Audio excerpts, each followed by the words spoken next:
नमस्कार, one India Hindi में आपका स्वागत है।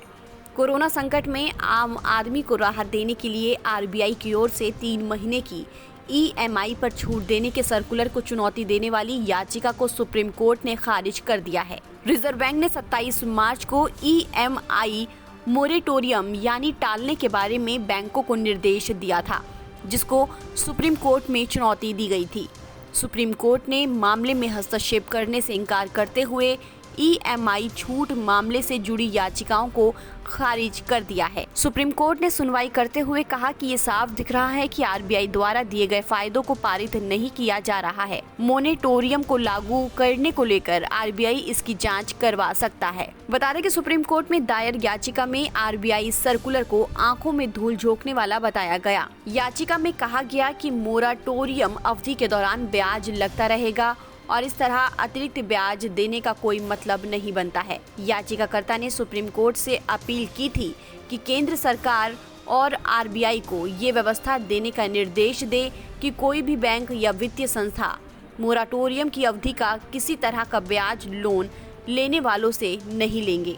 याचिका के मुताबिक जब लोगों की नौकरियों पर संकट हो और उनसे आय का साधन छीन लिया गया हो तो सरकार और बैंकों को मानवीय नजरिया अपनाना चाहिए।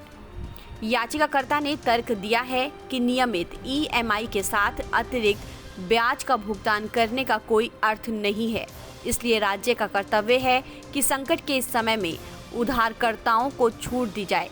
हालांकि सुप्रीम कोर्ट ने मामले में हस्तक्षेप से इनकार कर दिया है। बता दें कि कोरोना की वजह से लॉकडाउन के बाद देश की अर्थव्यवस्था पर दबाव पड़ना तय माना जा रहा है। ऐसे में आरबीआई ने भी एक्शन लेते हुए 27 मार्च को बड़े ऐलान किए। भारतीय रिजर्व बैंक ने कोरोना की वजह से टर्म लोन की ईएमआई वसूली 3 महीने तक टालने की बैंकों और वित्तीय संस्थाओं को इजाजत दी। कोरोना की वजह से मौद्रिक नीति समीक्षा समय से पहले पेश करते हुए भारतीय रिजर्व बैंक के गवर्नर शक्तिकांत दास ने ये घोषणा की थी। इस दौरान कर्ज वापसी न होने को बैंकों को एनपीए खाते में न रखने की छूट दी जाएगी। इस खबर में फिलहाल इतना ही। तमाम अपडेट्स के लिए आप बने रहिए वन इंडिया हिंदी के साथ।